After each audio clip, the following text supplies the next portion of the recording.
Alright, what's happening, guys? Trev back again, here to bring you another video. This video is going to be going over some pictures we got for The Walking Dead Season 3, Episode 11, I Ain't a Judas.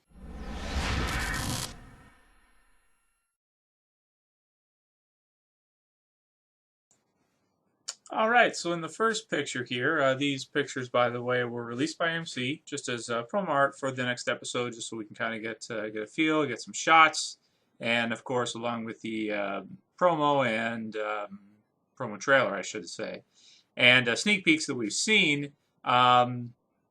These will just add to it as well and kind of allow us to break down a few more things. So, as we can see here, looks like a pretty cool action scene going on.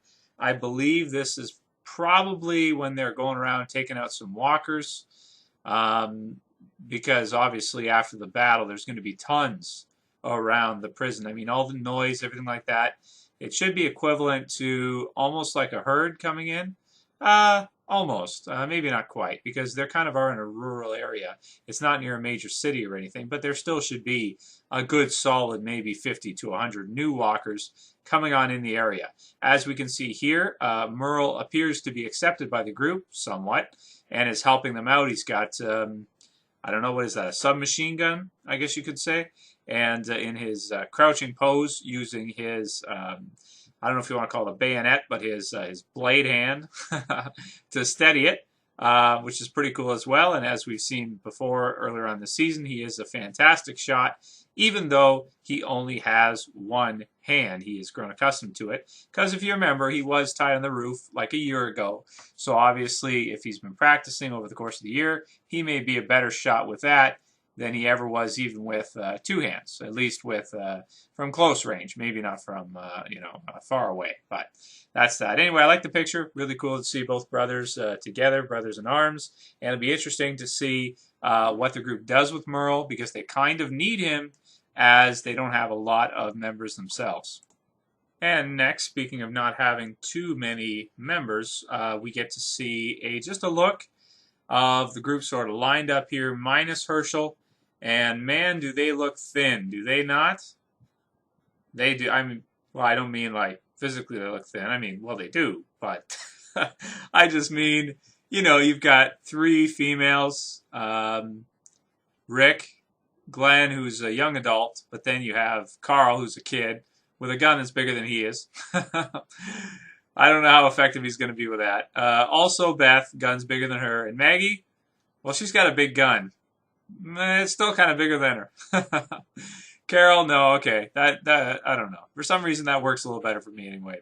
So it looks like Rick is finally partially back to his senses, or at least somewhat. And, of course, Daryl and Merle got to be around here somewhere as well. But it looks like, obviously, the group has decided they're still going to stay at the prison. They're going to stand and fight. And if the governor is to return, well, they're going to defend their home, so to speak, or their new home. So what's on the other side of that fence? Well, I guess we're going to have to wait and see. They're obviously looking at something. Could they be watching as Merle and Daryl take out a bunch of walkers?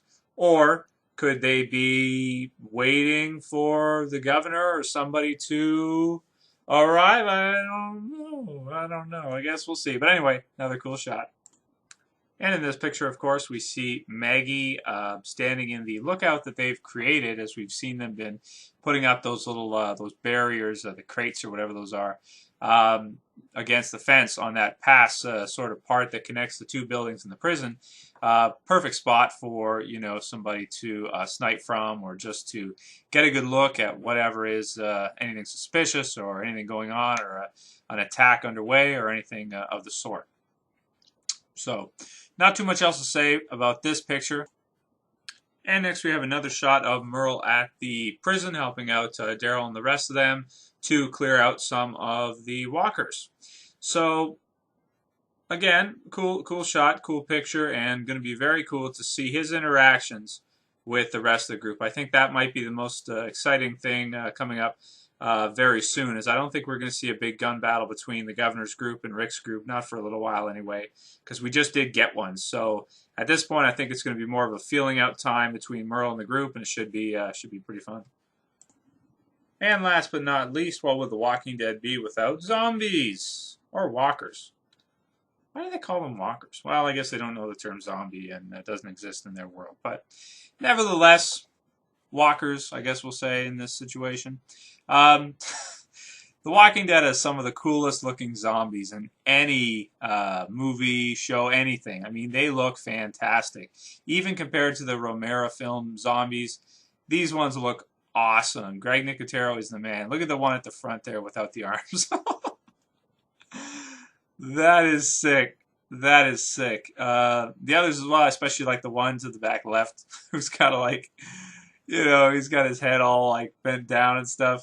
Just creepy looking. Sweet. And that's basically all we got for now. Got a few more days coming up until we get to see the next episode.